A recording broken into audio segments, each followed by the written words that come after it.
Hey everyone, it's Jason. Welcome to another legendary deck building game, a legendary encounters as it were. We have the X-Files deck building game.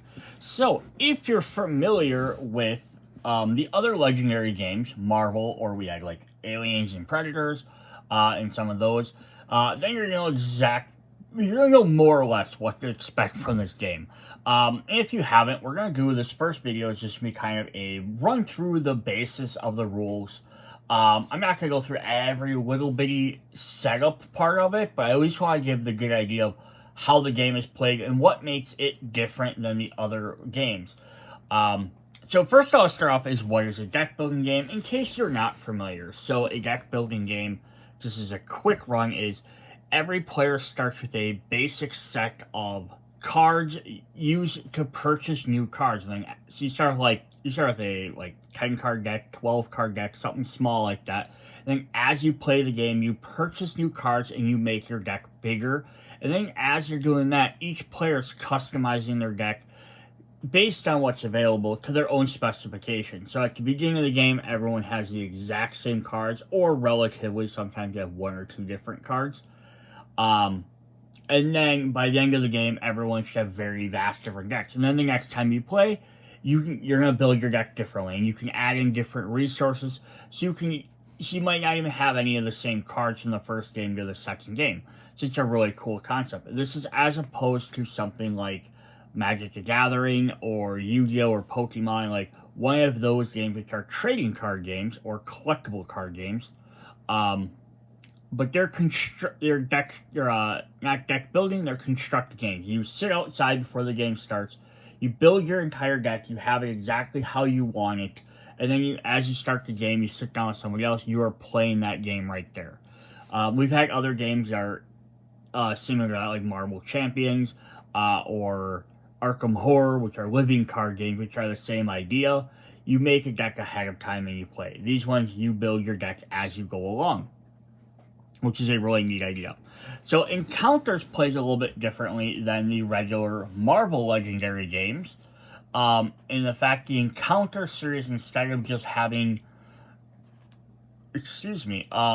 random enemies, like in the Marvel games you have a mastermind, a supervillain that you're trying to defeat, and they have a scheme that you're trying to stop.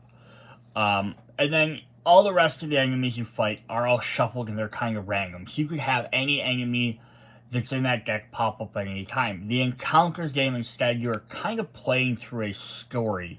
So usually you're playing through, like, if it's like the Alien and Predators, you're playing through like movie 1, 2, and 3, and like in order. And X-Files here, as well as like Firefly, you're actually playing through like episodes. Like in Firefly or this one, you're playing through seasons. So the decks are progressively getting a little bit harder each time, or at least a little bit differently, but you kind of have an idea of what's going to be in like the beginning part of the deck, what's going to be in the middle part of the deck, and what's going to be at the end. So it's not as 100% random.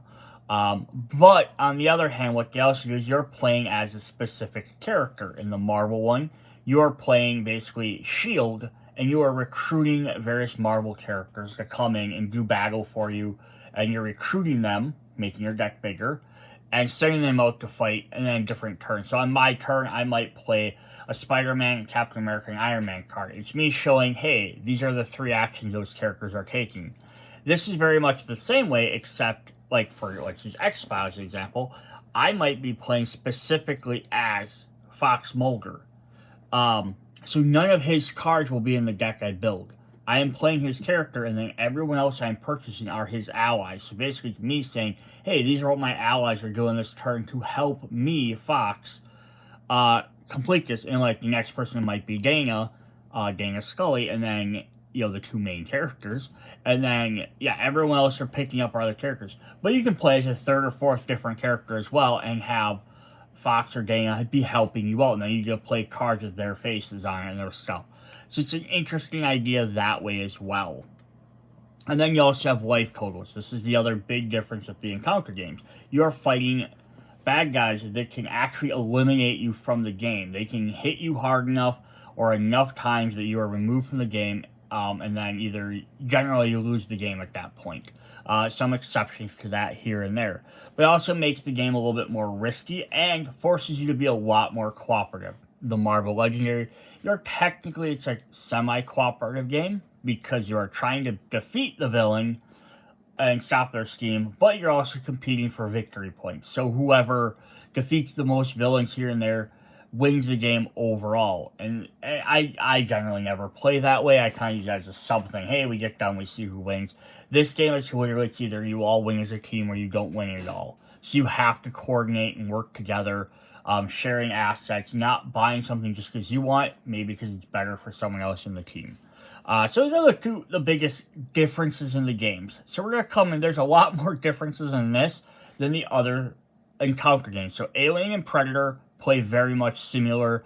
Little minor differences between each one. Especially because you can sometimes play as the hunter, the humans, or the alien or predator. So they have different modes like that, which is kind of fun. Firefly plays in its own different, unique way as well, because you're using the entire crew every game, no matter what. So this plays a little bit differently. So the big thing with X-Files, if you're not even familiar with the series, is it's all about mysteries and conspiracies. So a lot of aliens or government things going on, experiments and stuff like that. So that's the X-Files. The aforementioned X-Files are these conspiracies. So in this game, you're trying to stop the inevitable end game from happening, which is like some big thing that's going to go on, some end conspiracy or whatever. And you are using yourself and your other agents from the Bureau to try and find evidence and find plots and stuff to uncover to be able to defeat the end game again. You want to solve stuff. There's evidence card trying to leads and evidence cards. You have other people to come and help you out. So they're trying to like find the clues to like make the final thing easier to deal with. Hey, I found all 3 clues. The thing's gonna be a lot easier to deal with. I didn't. Could you still win? Yes, but it's gonna be a lot harder. So it has some unique, interesting stuff there.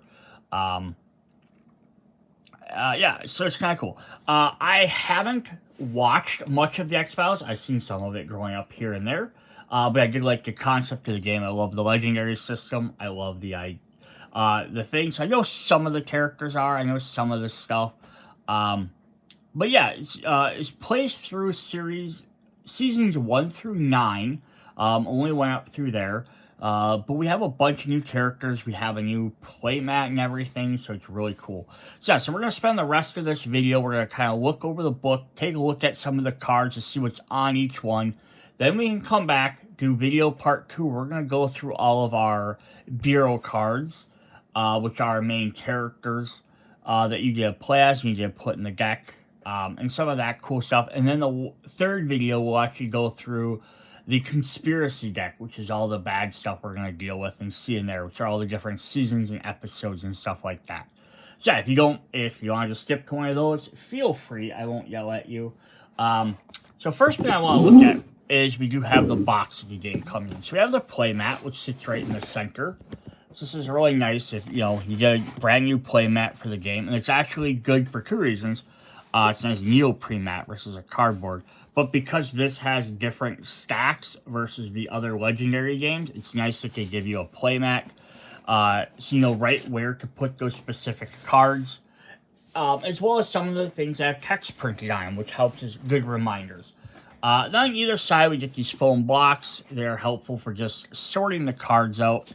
So like all your cards come, stacked like this. They're just enough room that you might be able to put sleeve cards in there. If you do nice, good quality sleeve cards, they might fit in there. I actually got a stack right here. Let's try it. I always like to see if they'll fit sleeve cards or not. So yeah, they'll fit some sleeve cards, and there's enough of a give in there. And this kind of helps you put it so you can then sort it out. Now, unfortunately, this box is way bigger than it needs to be for just this one set. Even a sleeved cards, you might have a couple on each side. They kind of make this big one, obviously for the playmat, and then Then it also fits the same size as the other boxes. And 2 is because in case they planned on doing expansions, game must not have sold well enough because I haven't seen any of this game's been out for a while.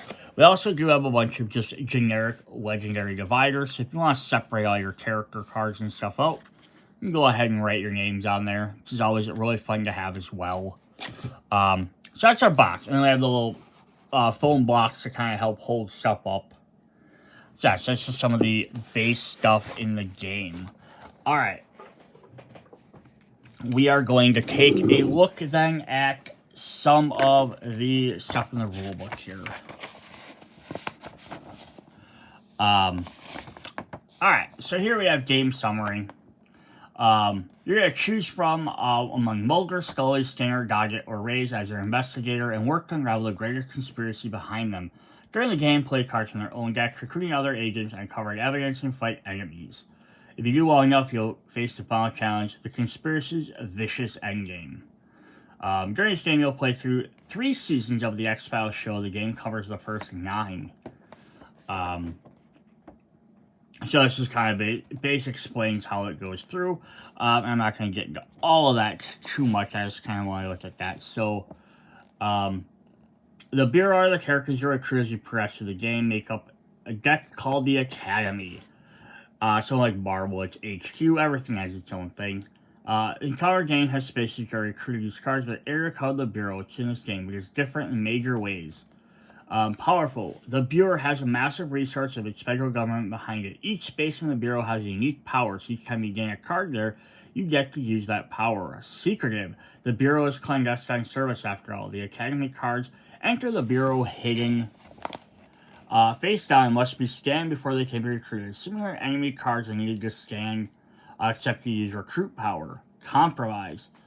The Bureau of the X-Files contain agents from shifting alliances and agendas. There's a number of syndicate enemies if they need. That, and staying will stay in your Bureau, causing you trouble until stopping you from using the power to the end of the game. And then the other one brand new thing for the game compared to the other ones is leads evidence on the end game. Previous encounter games, you have objectives you must complete to win the game. There are no objectives in this game, simply one long-term goal to defeat the end game. In order to do this, you will need to find the leads and follow these leads to discover and collect evidence. The more evidence you can discover, the more you'll be able to prepare the end game's nefarious plans. If you can collect some of that evidence, the weaker the conspiracy you'll get. So, the big difference there is because usually in all the other games, like you play, example, if you're playing Firefly and you did episode 1, 2, and 3. At the end of each episode, there's an objective card you had to beat. So you played through all the cards that were in the episode 1 deck, and then you had to beat the objective. Or the objective beat you and you lost that episode. Then you play episode 2, then you play episode 3. Same thing with Alien and Predator. You played Aliens 1, 2, and 3. At the end of each one, there's an objective you had to beat. No other cards from the next movie would have been played until that objective is either defeated or it wins, one way or the other. This one doesn't do that. It keeps going. Like, you play through stuff from Season 1, then it runs into Season 2, and then it goes into Season 3. At the end of Season 3, you'll have the end game. So it kind of keeps the game flowing a little bit faster. So yeah, we have a bunch of other stuff. So here's kind of how your board's going to look at the end. We're going to have some evidence cards. We have a belief stack, a doubt stack, which are cards that trigger for your extra abilities. We have the shadow, which is where the conspiracies come from, the bad guys. They have the field, where they get into there, they start attacking you. They have a strike deck, you have defeated cards. You have your Academy, which is cards you purchased. And then they have the Bureau down here, which will have all their cards, but they also have scans. So this is kind of an interesting mechanic. They come face down, so you don't know what cards are available. So you really have to be spending your purchasing abilities very wisely, because you're going to be having to reveal cards to see if you want them. We also use it to reveal cards for other players. So it's an interesting new mechanic. Alright, so then we have a bunch of other different stuff in here. Again, I don't want to go through every little thing, but we do have ways to build a conspiracy deck. Standard season mode, play through 3 seasons, 1 through 3, 4 through 6, or 7 through 9. random season mode. Play any season A, then any season B, then any season C. So you get a little bit different option there. Or every season mode. Shuffle all the A decks together, which are 1, 4, and 7, all the Bs, and all the Cs, and then build a conspiracy deck from those 3 pools. This mode will likely have cards from each of the 9 seasons of the game. Is a great way to test yourselves once you have played other modes. So that is a really fun way of playing this as well. The other neat thing to do is each conspiracy or each season deck has each of the 9 decks is made up of 14 cards marked either A, B, or C, which has 3 informants. So you're gonna have your deck with those. You're also gonna add 3 informants, 3 leads, and 1 endgame. But what you do is you actually only take out a number of conspiracy cards based on the number of players. So you're not playing the full every card from every season, every game, which I think is a really neat idea. And then the academy is built up with all your other players, but you're also going to play syndicate cards. You have enemies that are going to always potentially be popping up in your regular decks, which is kind of a cool idea as well. Yes, we have all those. So those are some of the basic stuff for your basic gameplay. I do want to look at some of the cards, and we're not going to go over every single card in this video, but we do want to look at what some of the things are so we can see what we're talking about. So to start off, we're going to have avatar cards. So these are the cards that are the character you are representing. So example, if I am playing Fox Mulder, and then the rank number just dictates who gets to play in what order. It's just the idea of it. Pay attention to it if you want, or go left or right around the table. They have a bulletproof vest, is basically the damage they can take. If they take more than that damage, they take a strike. If they get too many strikes, they lose their health, and then they can lose the game. Then every character has a belief and a doubt. So we do get special cards here occasionally that get shuffled into your deck. Beliefs and doubts. Beliefs are basically good cards. They're going to get you extra bonuses. Like his is, I want to believe. Each player may defeat a doubt in their hand or discard pile. So he's going to help everybody else get rid of their doubts, which is kind of nice. But each character will have their own different one. If they get doubts, which are bad cards. So it says, trust no one. Players can't coordinate or discuss game strategy until the start of your next turn. So if you ever draw a doubt card, then you have to activate this bad ability. So you don't want them to clog up your hand, make the game harder to play. But yeah, it's a really neat idea. So instead of having just like a general weakness card, you get these ones in here that trigger differently for each different player. So it's kind of cool. And then we have 5 different avatars, so you can play up to a 5-player game, which is very neat as well. Another thing we are also going to get is, I'll get into a little bit later, but if you play multiple series of the game, you're going to get cliffhanger cards, which are for each different character. So then depending on which character you're going to get a couple of different options for cliffhanger cards. They'll carry over from game to game depending on if you won or lose. So that's actually a neat idea as well. Then we're going to have our basic recruitment cards. We have the Assault Team, which is a starting character. This would be your starting hand. They have 0 for a cost down here, and they have 1 attack. So they do 1 attack worth of damage. And then we have the Field Agent, which also costs 0 because they're in your starting hand. But it's just relevant for other game effects, and it has 1 recruit. So every slash mark gets you a chance to defeat an enemy that for 1 slash for each number of slashes they have, and 1 star lets you pay for the cost in the bottom corner of a card, which is basically how that works. So if we look at a card, let's look at one of our main character cards here, and we'll look at another Fox Mulder card. So here's our top. It says Spooky is the name of the card. Fox Mulder behind it is the character it goes with, so you know it's part of his deck. It costs 2 to buy, so you need 2 of those stars to purchase this card. Once you've purchased it from the bureau, it is now yours. You never have to pay that cost again. It grants you, when you play this, it'll get you 2 attack. So now you have 2 attack use. And you can play as many cards as you need to keep building up attack. You can play your entire hand. Although order, for lots of the times, will make a difference. So playing 1 card in front of another card will make a difference. Another aspect I has up here is a little symbol up at the top. These are your class abilities. These are for doing combos with other characters, other cards. Each one of the 5 different ones has a trait represented to it. So let's take a look at those quick.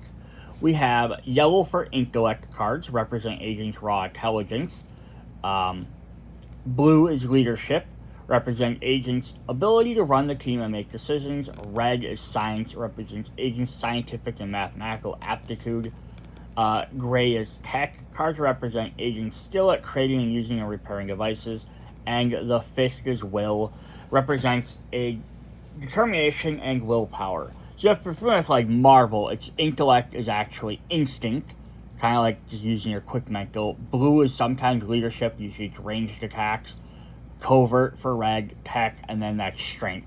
But since these guys don't really use ranged attacks other than bullets, and they're not really covert, like sneaky, they're not meant to be spies. They're just, looking for stuff, and they don't have strength because they're not out punching things. But they wanted to keep the same symbols so you can mix and match all these games.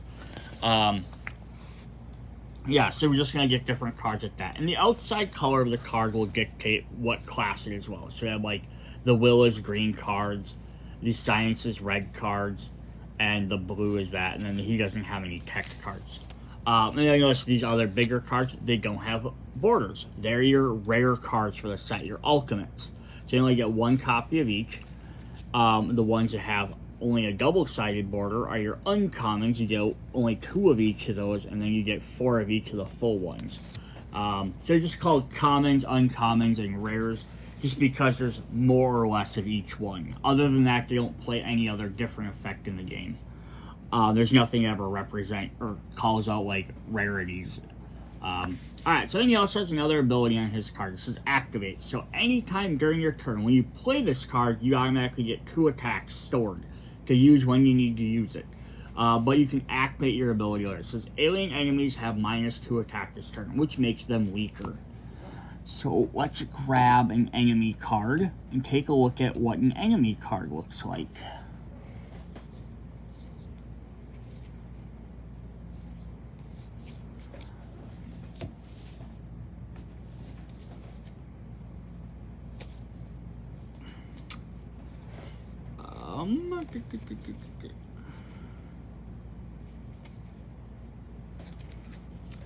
Alright, so for this one, here's an enemy card. We have Kidnapper. It says enemy. It's a human type. And then it says has an attack down here. So I need 6 slash marks to be able to fight this guy. So if I'm playing this card, I only got 2. If he was an alien enemy, that would drop that number down to 4. But he's not. He's a human, so it doesn't work on him. But then he has special abilities when he comes into play as well. He has a reveal ability, so when he first gets revealed in the game, he does this special ability. If you defeat him, you get this effect, and he has an elude ability. So every character has a bunch of different stuff. We have some like this who has an asterisk by it, so he actually gains -2 for each pair, 1 male or female characters you played this turn. So this one's gonna like change a little bit. We have some of them that have to be defeated by using recruit power instead. So they use stars. So some different stuff there. I don't think there was an... yeah, so here's an alien construct, which just has 25. So -2 to this might help a little bit, but it's not going to be a ton. But this is like one of the final characters in the game, so... yeah, it's going to be very interesting there. The other thing I want to point out for the player cards, so we have Regression Hypnosis. This is a will card. It is green. This one only costs 1, but when you play it, it'll provide you with 1 recruit, 1 attack. It has Coordinate, which is a special ability you get to use. which I will explain later. And then it has a willpower symbol. It says activate. So to use any card that has a symbol on it like that, you had to play a previous card with that symbol. So if this is the first card I play the turn, I can't use that activate ability. If, however, I've played at any point, it doesn't even have to be previous card, so I could play a Hypnotic Regression Hypnosis, I could play a Spooky, and I could play my second Regression Hypnosis. I would now be able to use my activate ability, which puts a random card from your discard pile into your hand. Just gets you back one of your cards, which can be very helpful. So that's where order of gameplay does make a difference, because some of those cards trigger off of effects like that. Yeah, and then every bunch of different characters have other different effects. We get like one here that just has recruit. We have another one that has 4 attack. Yeah, so very interesting stuff there. And coordinates a special ability. It's for the encounters games. Which is always in red, Galactical has it. It lets you do is lets you play this card on an opponent's turn, or not an opponent's turn, another player's turn, giving them this card. So if I'm player A and player B's taking their turn, I could give them this card for the turn, which means they get the 1 star, the 1 attack if they want it, and then if they have played a will card already, when they use this card, they can use the activate ability as well. And then I get to draw a card to replace it. So, like, I'm basically saying they need it more this turn than I'm going to need it on my turn. I can give them a little bit of a boost. I get a card back to my hand, so I'm not losing anything. And then this card at the end of the turn goes to my discard pile. So, yeah, so very, very cool mechanics the way this game works. And then there's, yeah, all the different characters. So if we grab, like, a different character, we have John Goggett.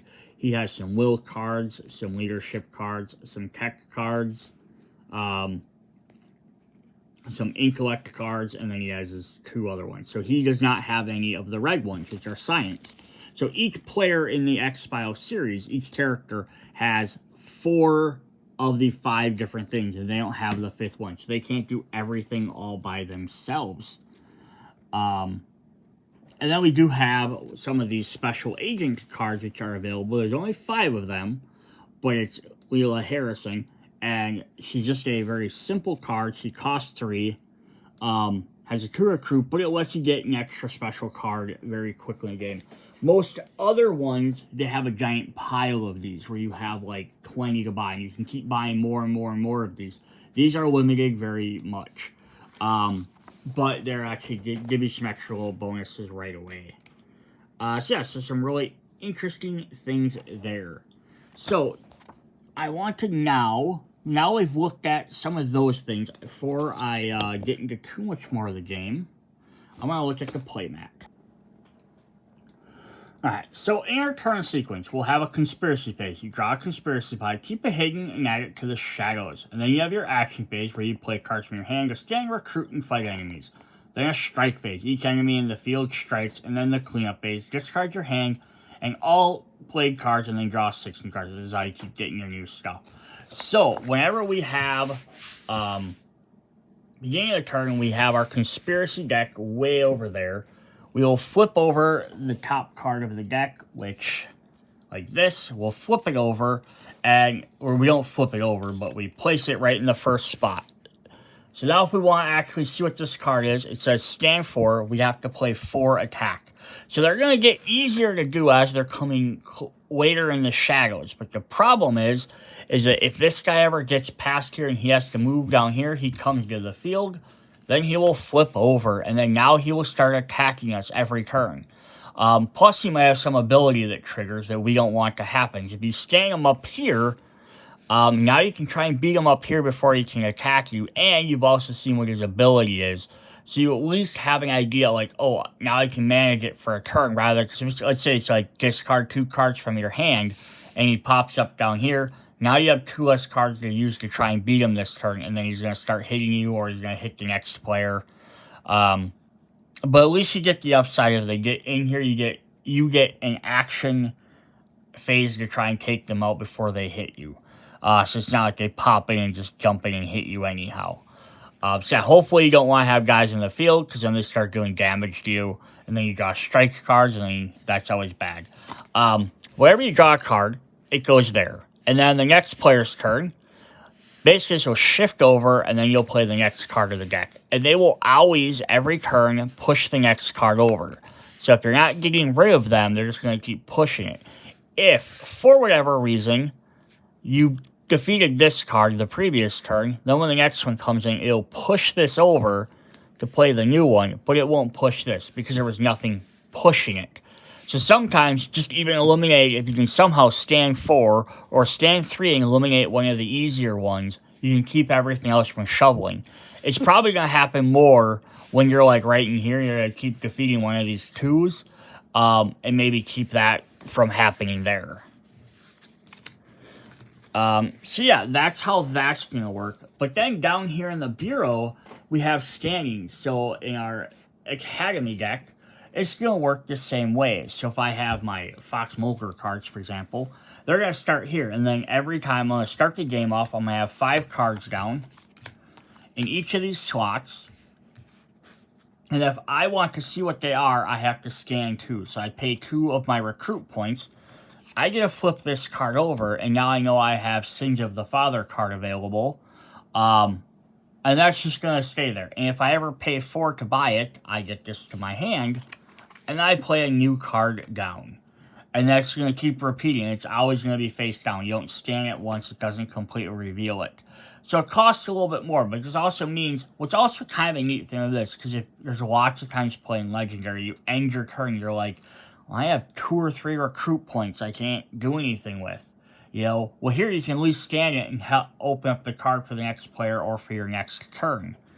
And then the other really cool thing like this is, we'll look at more of these in the next video, but what they added in here was they have these special bureau spaces as well, which are kind of cool. So when you buy these, to kind of help offset, you had to pay extra for it, you gain extra stuff. Like if you buy a recruitment drive, you may gain the card you put, you may put the gain card on the bottom of your deck. So this might help you get it quicker than putting it in your discard pile and you wait for your deck to empty. Or this one, you may gain a belief. Or you may defeat a doubt in your discard pile. So kind of knowing which one's what can definitely help. The only downside of that is these are covered up.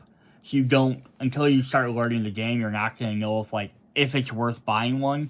But yeah, if you really need to get rid of a doubt or you really need a belief, you might purchase whatever this card is, even if it's not as beneficial to your deck, because you might need that ability.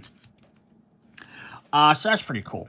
Then over here we have our agent cards, which they always cost 3. We have our doubt, belief stacks, and we have our evidence. So that's the only other type of card, main card, that we haven't looked at too much.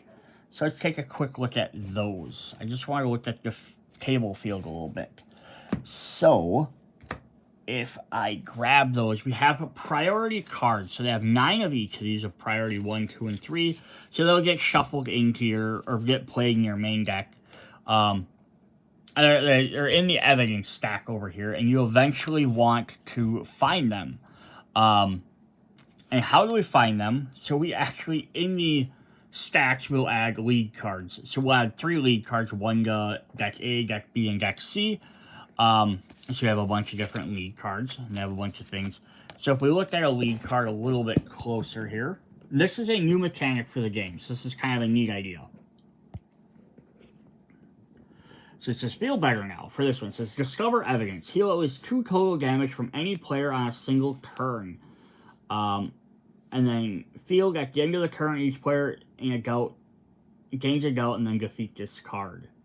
So what you want to do here is discover this evidence. So if you do that and you heal this, you discover an evidence card. So you take your priority 1 card, for example, you flip it over, and now you've discovered this card.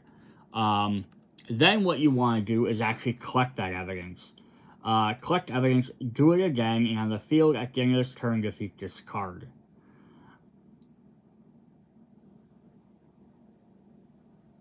So what you need to do then to get this is you need to discover and collect at the same time, or like twice in a row. So you heal 2 damage from any player on a single turn to discover it. And then if you want to use this league to collect the evidence, you also need to do that again.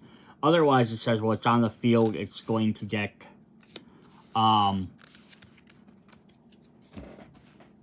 if it gets to the field, it's going to get destroyed. So what that means, basically, so I get this card out in my shadows, and let's say I'm here, I scan it, and I reveal it. Okay, there's my lead. It's doing this thing. I have a discover. I have to use my discovery ability before it gets to the field. So I might not do it on the turn I flipped it over. Oh, this turn I discover it. Okay, I found my evidence. So I flip my evidence face up.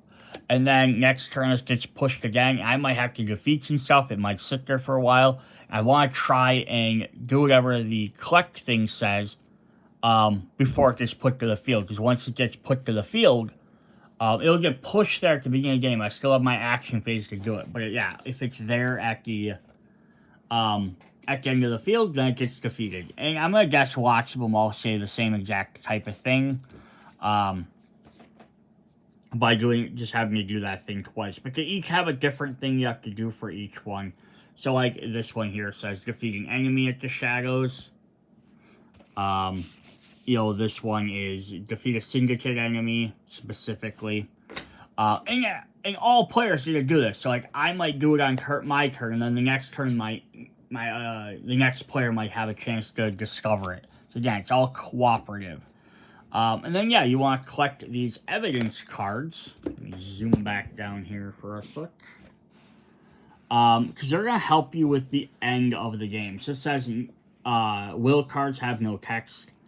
If you discover these. So we have ones for each one of those that do stuff. We have, like this one says, players can't coordinate. So if you discover these abilities don't trigger. But if you don't, if you collect these, then you're basically getting rid of these. So yeah, just imagine getting to the end of the game, all of a sudden now none of your green cards work. They can't do anything. They still can have their attack abilities, but have no special effects. Or you have one that does that for each different element. Yeah, so some of these could be like this one here gives the end game extra health, makes it harder to beat. This one gives it more defense.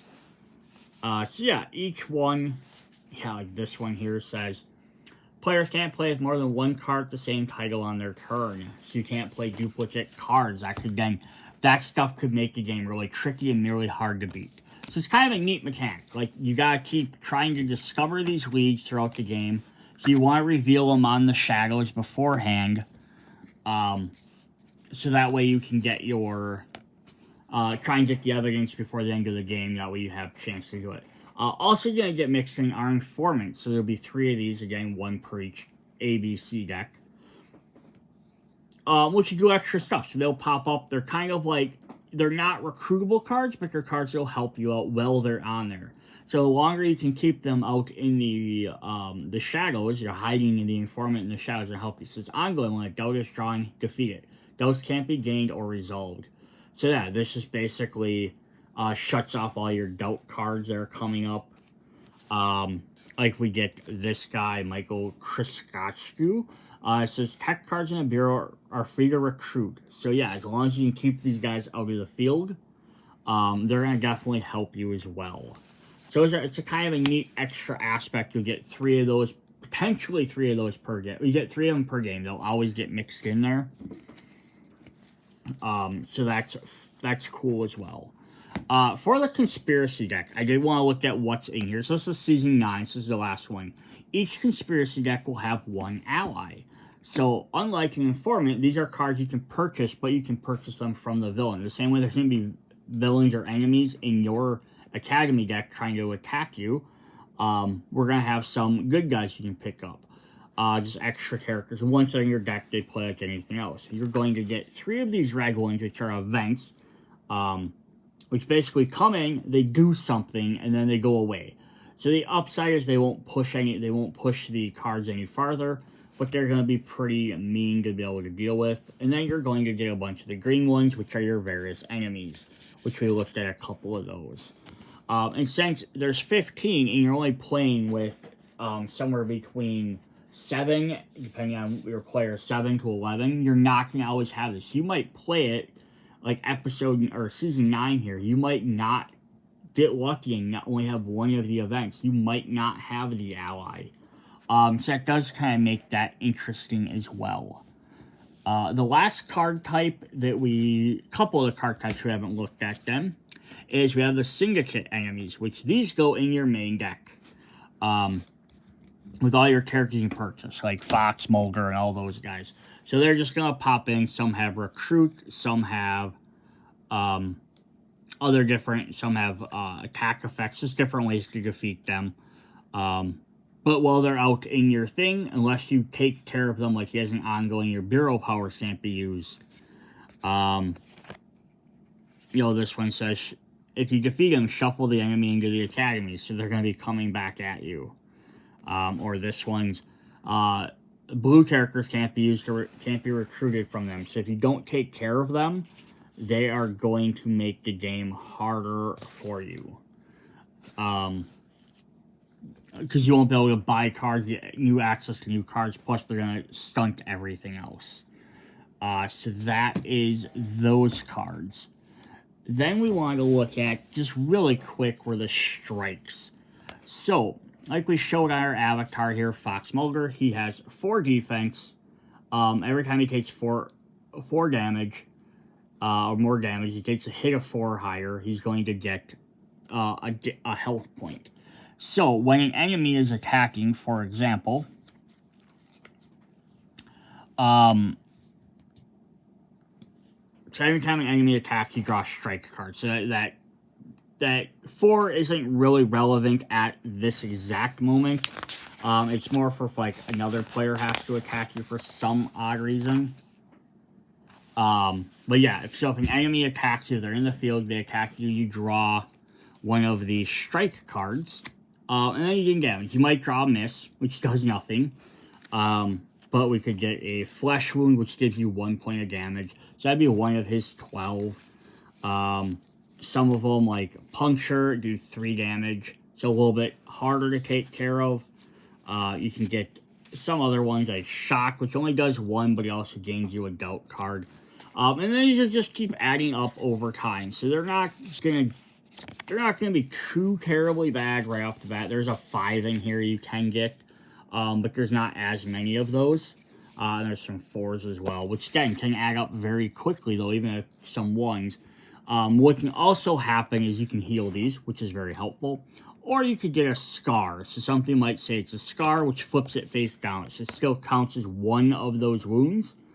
It negates whatever the number would be, but it is no longer healable. So that does make the game a little bit trickier as well. Then one of the final things we wanted to look at was the endgame cards. We've got these white, grayish backs, so you can separate them out. So this is the final part of the game. So, like, I'm not going to look at all of them again in here, but we have a bunch of different ones with different stats. So this is how much damage you have to do to them to do that much health. So this guy has 10 health, this one has 1, this one has 4, 11, 12. So you have various different defenses and health amounts. And every time you damage them, they get a strike just like your character would. But yeah, then we have various other things that will trigger on them. So during the cleanup step, the infection says, after you draw a new hand, if you need to shuffle your deck, gain a symptom card. Cleanup, when you draw a new hand, draw 1 fewer for each symptom you have. So you have to kind of keep track of that. So it's going to make you draw less and less cards. We have one like this, is the extinction. Ongoing, if players would discard one of their cards, defeat it instead, which removes it from the game. Ongoing, when a player has no cards in their deck, discard pile and hand, they're defeated. So this card's just going to slowly eliminate your cards is the idea. And then hope if you don't beat it in time, it might eventually get rid of all your hand. So yeah, these are the end games you are playing against. The very last thing that I wanted to look at was the cliffhangers. Last thing for card-wise.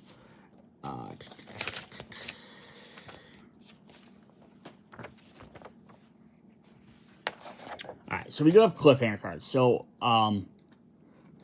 if you want to play a series, so in addition to playing single games, you can play through 3 games in a row of the entire series. In the first game, you should play 1 through 3. Second game, play 4, 5, 6, and then play 7, 8, 9. Or you can do the other things where you mix them, as long as you're playing 3 games of A, B, C. And it's recommended to play the different seasons. Keep your same avatars and academy characters in all 3 games, but player can switch seats between games. So that's if you're playing your ranks and you want to play in different orders, so it's not always, for example, it's not Dodget, Fox, then Mulder, then Rays. You can play them in different orders if you like, because then who goes before someone else might make a difference. Players reset their deck to normal starting cards. Heal all scars and stripes between game. Permit more difficult game, don't heal scars. When play a series, you'll get to use unexpected help and get to close cliffhanger cards for each avatar in the game. The first and second after the first game, but before you clean up any cards. So this is kind of neat. If you are playing this and after you win the first game, the comparison cover of your progress, shuffle the 2 got too close cards for each player's avatar into a pile. If this is randomly draw 1 and put in your play. If this is a second game and you won the first one, you don't get to include it. If this is a second game and you won the first one, you don't get the got too close. So if you won the first game, or the first time you win, you get one of these got too close cards. If the team lost, you get one of the 2 unexpected help cards. If this is a second game and you lost the first one, you don't get to include the unexpected help. So if you lose, you get an extra card and then randomly draw 1. So by the end of the game, you could potentially have 1 or 2 of these extra cards. And then the cliffhanger is, when you read it, it says, it gives you various different things. Once you have a cliffhanger card of either type from a previous game, it's only for that game. At the end of the game, defeat the cliffhanger. When the cliffhanger is defeated, put it back in the box. You can't get the same one twice. So these are kind of neat. I did show those a little bit, but let's grab one of Fox's cards. We've been looking at all his. So if we get, we'll pull that off. The cliffhanger for Mulder says, got too close, you could get on trial. It says, when a player would gain a belief, put it beneath this card instead. Then if there are 3 beliefs here, defeat them and this card. So it's going to take a look. So it kind of sucks away his belief. In his avatar, he really likes the belief cards. But alternatively, you could potentially get one of the unexpected help. The key to everything, defeat this card to use each of your class abilities. You can use abilities you already had use this turn. Just let you trigger extra stuff once per game. So they're kind of fun little extra things to do if you want to play a series of games over and over. To do some different stuff. The last thing I did want to look at was strategy tips, and then we'll call this a video, because we kind of looked at each different type of card so far. So players need to make the best decision for the team. That means sometimes it's not the best decision for you personally. To this end, communicate. There is no time limit. Discuss your possibilities. Discuss which revealed cards are best for who. Talk about each other player's hands, unless Mulder's deck is active. So what this again means is, you want to stand cards at danger. You have extra recruit points. You're going to want to train. You have extra attack points. You're probably going to want to stand the shadows and help reveal stuff for the next player so that they don't have to then spend theirs. And then hopefully they'll keep doing that for you. Although it does say there's no time limit, you probably don't want to have someone alpha gamer in it where there's okay, you tell me what you have and you tell me what you have, and we'll just kind of getting an idea of someone's hey, I can do a bunch of attacking this turn, or I want to buy this card because it's really going to help me. But you don't need someone basically telling everyone to put their hand on the table and let me figure out what the best strategy is for everybody. Especially because you could flip over a card and usually discard stuff or change the outcome. Recruit Specialization goes early often. They allow you to help your teammates by drawing more cards as well as pumping up recruit per turn. This is pretty useful, especially when the bureau cards start hitting. Use the bureau. Speaking of the bureau, use those powers as much and as efficiently as possible. It's okay even often correct to stand a space for another player so they can use the power in that space on their turn. Keep the team alive, but be prepared to make a sacrifice. Don't forget, if one teammate dies, you lose the game. So a severely wounded teammate equals a severely wounded team. But once the end has begun, you may have to make a tough decision about letting yourself or even a teammate go in order to stop a conspiracy. So if anyone dies once the end has shown up, at the very, very end of the game, it doesn't matter if someone dies, you keep playing the game. So that might be worth it, like, hey, let me take the 3 damage from this guy or this thing, and do this other thing. Maybe I'll show some other cards or coordinate giving you extra cards, and I'll take damage on my turn. But then that way you can actually hopefully do something good. And then finally, maximize each turn. Sometimes it's worth defeating an enemy in the shadows with more strike on it. And one of the fields about the strike. Yes, you'll take a strike, but the tougher routes have been eliminated. The goal is to defeat the endgame, not to avoid strikes at all costs. Similarly, when spending recruit, try to use all if you can. This might mean passing up more expensive card to stand in important bureau space for the next player or yourself. So, with the attack thing might means you have one guy in the field who's going to attack you, you're going to take a hit. That's going to suck. But if you can defeat a guy up in the shadows, then it's not going to push everything else, because that guy himself coming out later might have a very good, powerful field ability, which might be a lot harder to defeat once he gets to the field. Or the next turn, they might push multiple cards off the table into the field, so it's better to take 1 strike now than potentially handing the next player 2 strikes. By getting rid of a card. So, example, if the guy in the field costs 5, and you can defeat a 2 and a 3 cost guy, it'd make more sense to do that, and then give the next 2 players that breadth of not having to worry about more characters coming in into the thing, and then have to deal with potentially 1 or 2 more guys in the field, versus you just getting rid of that one guy, then the next guy has to get rid of that guy. Then you're just always working on clearing off the field, and you're not getting rid of the other stuff. Cool. Alright, so that's I didn't go over every single thing. I didn't walk through every single little step. I've done other encounter games where I've kind of done that. If you'd like to see more of a gameplay video, like how to play and setup and all that, let me know. In the comments. I love just trying to start doing some of these with these legendary games, because I think the setup is interesting enough and might be helped to explain it. But I want to give you an idea of what was all in this set, because it does, again, play very different than Marvel. Base concepts are the same, attacking, recruiting, all that stuff.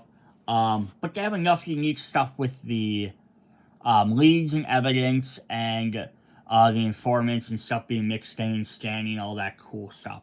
Alright, so come back, check out the next video. We'll go over our avatars and all our main agency characters. And then the last video, we'll go over all the conspiracies and all the villain stuff. See you guys there. Bye.